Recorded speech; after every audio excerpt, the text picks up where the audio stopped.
Hey, what's going on, guys? It's Darius from artistshortcut.com, and in this video, I'm going to give you a few tips for creating a project in 2018.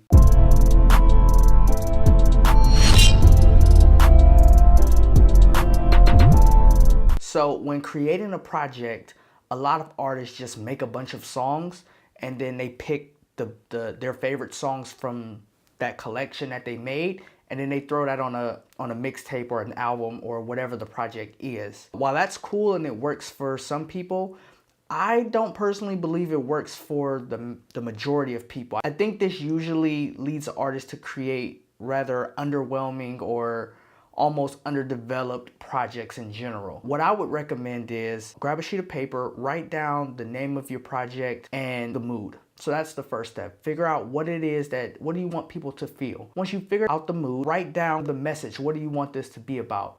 And what you want it to be about needs to match the mood. So you can't have a sad mood, but yet you're talking about partying and clubbing. Like, you don't want to be sad in a club. Like, those two things don't really go together. I mean, it could go together, but you wouldn't necessarily think that when you put those two words together or those two things together. But you want to figure out what is the message you're trying to relay. After you've figured out what you want to say, write down how much you want to spend on this project and combine the two areas of actually making the project and then marketing the project. So those are two things. You want to create it and then you want to promote it. The most important piece of this when creating a project is having something that is high quality. You really want a high quality piece of work because this project will be something that you refer other people that you meet, potential investors or labels or whatever. You'll refer a lot of people to this project. You want it to be as timeless as possible. After you figured out the money side of things, you figured out how much money you can reasonably budget towards this. Don't say anything crazy like 10 grand if you don't have 10 grand or you never made 10 grand. Say something very reasonable.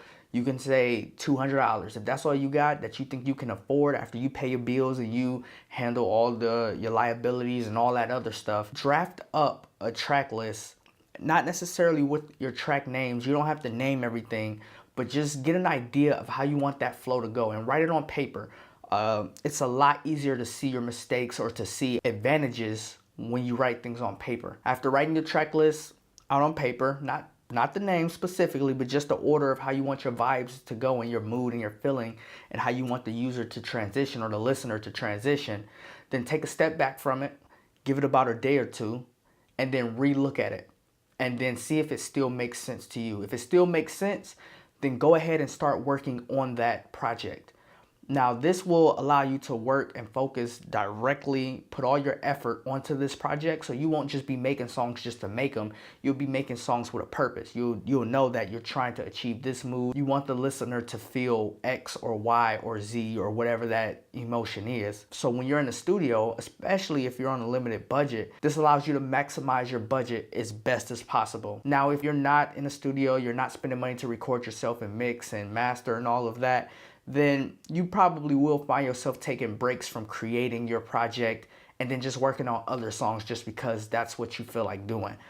That's perfectly fine. But when you do come back to working on your project, you'll know exactly what needs to be done as far as the feelings and the songs that need to be made. By planning everything out, you'll know exactly what you need to do, and you'll be able to efficiently just create something of value. I think about Kendrick Lamar's albums, and it's easy to see that those had to be planned out. You don't accidentally create those. That's not something you do. You don't, especially something like Good Kid, Mad City. You don't accidentally put all those stories together and make them flow perfectly and things like that. That's not an accident. You have to plan that out, and you see it a lot with like if we go into a whole nother realm of like movies. Movies are not, you don't accidentally just shoot a bunch of scenes and then put it together and be like, oh shit, it tells a story. Like, no, you tell that story in the actual writing itself, and then you just go ahead and produce what you already written. And I want you guys to take that same approach when creating a project. Other industries, they use this all the time. Everybody's planning things, but it seems to be like a lot of hip hop artists just don't plan. You just go in there, make songs, make 50 of them, choose the top 10 that you like, and then release it. And it works. Like I said, it works for some people. There's no rules to this, but I would plan it out just to be, one, a little bit more budget friendly, two, to know exactly what you want the user to feel, and then three, I didn't talk about this in this video actually, but it's in another video. This, when you have your goals, you'll know what you want from this actual project, and you'll have all that planned, so you won't need to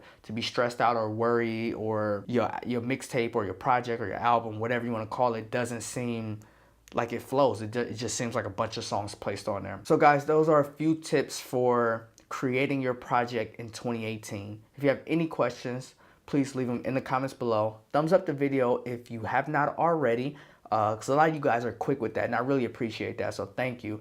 And subscribe if you're not subscribed already. And I'll talk to you guys soon.